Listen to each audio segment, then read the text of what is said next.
불법 정치자금 수수 혐의로 체포된 김용 민주연구원 부원장에 대한 조사가 이틀째 이어지고 있습니다. 김 부원장이 받은 돈을 대선 자금으로 영장에 명시한 검찰은 이르면 오늘 밤 신병 처리 여부를 결정할 계획입니다.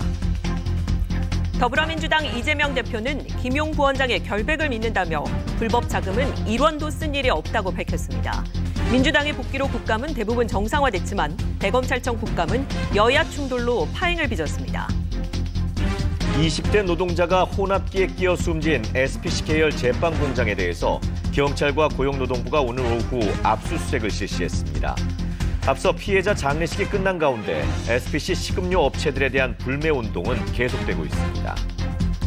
진실과 화해위원회가 문을 닫은 지 40년이 된 선관학원 사건을 국가인권침해 사건으로 규정하고 피해자에 대한 사과와 지원을 권고했습니다. 하지만 정확한 피해자 수를 밝힐 정식 유해 발굴은 진척이 없습니다.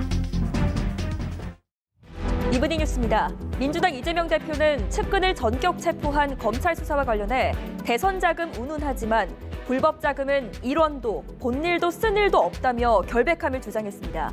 또 국가 역량을 야당 탄압에 집중하는 현실은 반드시 바꿔야 한다면서 영원한 권력은 없다고 강조했습니다.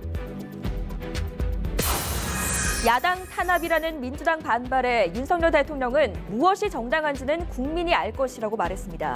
논란이 됐던 종북 주사파 발언에 대해서는 특정인을 겨냥한 건 아니라고 밝혔습니다. 검찰이 이재명 대표의 측근 김용 민주연구원 부원장을 체포하면서 영장에 대선 자금이라는 표현을 명시한 것으로 확인됐습니다. 검찰은 이르면 오늘 김 부원장에 대한 구속영장을 청구할 것으로 예상됩니다.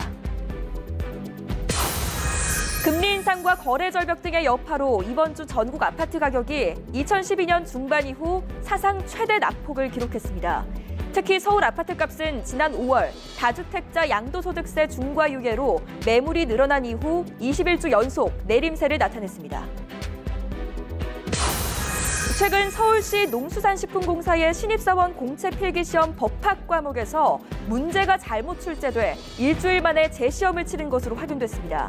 응시생들은 다른 과목 시험에 대해서도 출제 오류 의혹을 제기하고 있어 논란은 더 커지고 있습니다.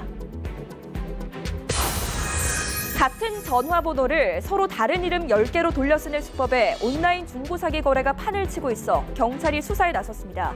선입금을 했다가 물건은 받지 못하고 돈을 떼인 피해가 약 2억 원, 300건에 육박하는 것으로 나타났습니다.